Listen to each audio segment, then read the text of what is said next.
یه لحظه چشاتو ببند و تصور کن توی سکوت مطلق داری به یه تصویر خیره میشی.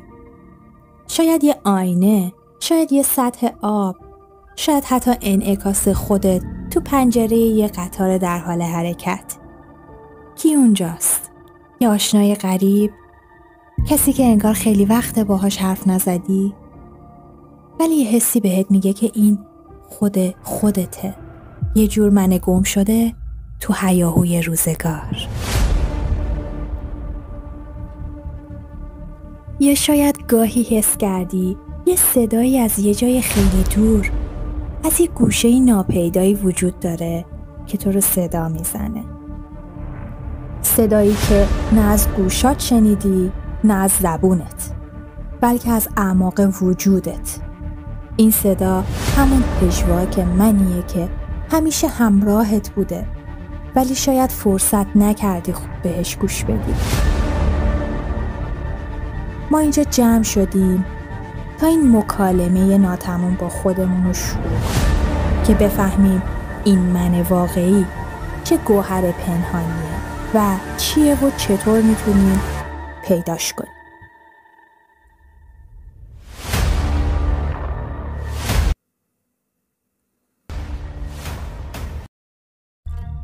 همه ما شنیدیم که با کلامت بی‌نقص باش.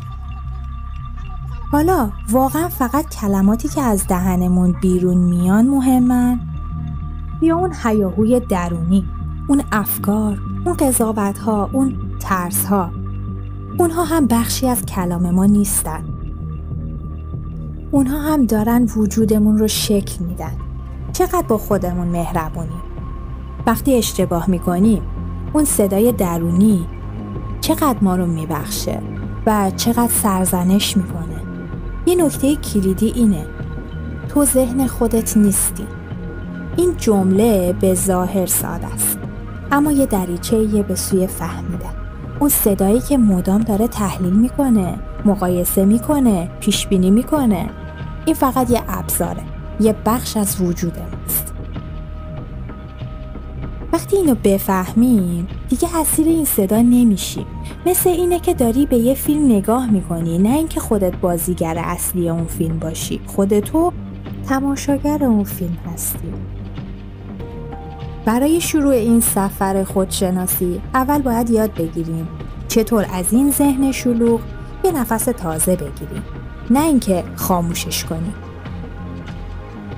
با کنجکاوی بدون قضاوت تماشاش کنیم. انگار داریم یه باغ پر از گل و گیاه رو نگاه می‌کنیم. هر کدوم زیبایی خودشو داره.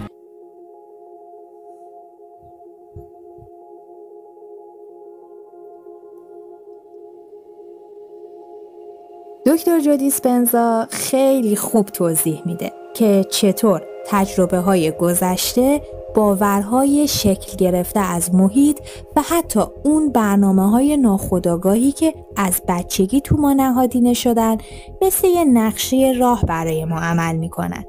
این نقشه ها تعیین میکنن که چجوری دنیا رو ببینیم، چه انتخابایی بکنیم و در نهایت چه تجربه هایی رو تکرار کنیم.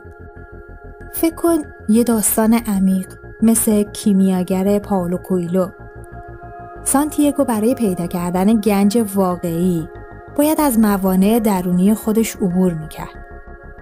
گنج نهایی فقط یه شی نبود، خود فهمیده شدهش بود.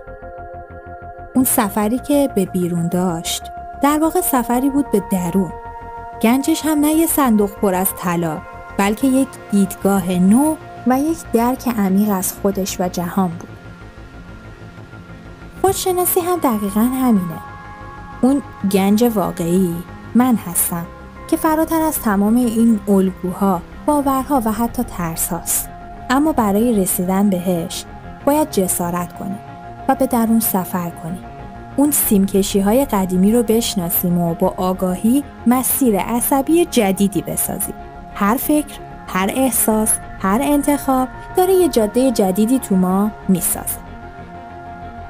وقتی یه فکر تکراری تو ذهنمون میچرخه، داریم فقط یه فکر رو رد و بدل نمی کنیم. داریم یه زنجیره انرژی رو فعال میکنیم.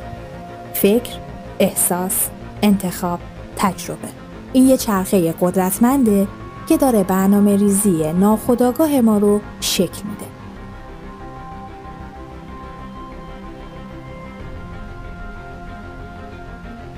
خب چطور میتونیم این سفر شگفت‌انگیز رو آغاز کنیم؟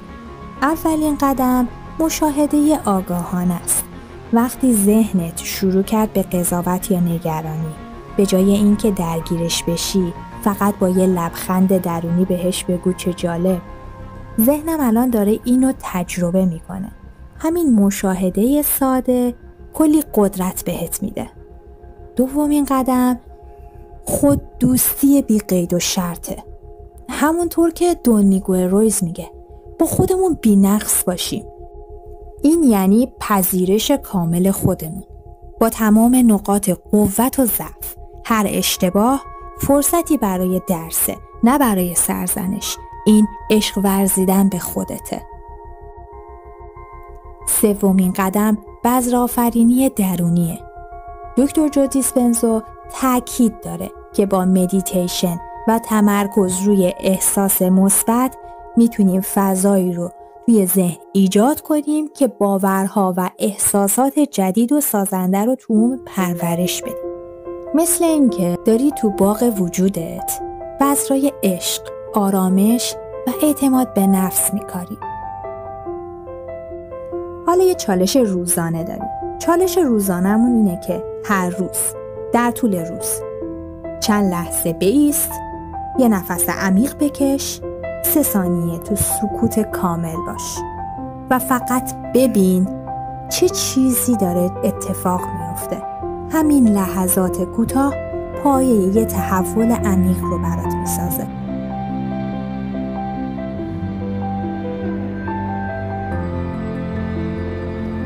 خودشناسی یه مقصد نیست، یه سفر بی‌پایانه که با هر قدمش به حقیقت نابتری از وجود خودت نزدیک میشی. تو فراتر از افکارت، فراتر از احساسات گذرات و فراتر از الگوهای تکراریت هستی. تو اون آگاهی خالصی، اون جوهر ابدی هستی. پس شجاع باش. همین امروز، همین لحظه به ندای درونت گوش بده. اون آشنای غریبه که توی آینه است، با تمام وجودت در آغوشش بگی. تو همون کسی هستی که در تمام این سفر به دنبالش میگشتی. خود حقیقیت باش.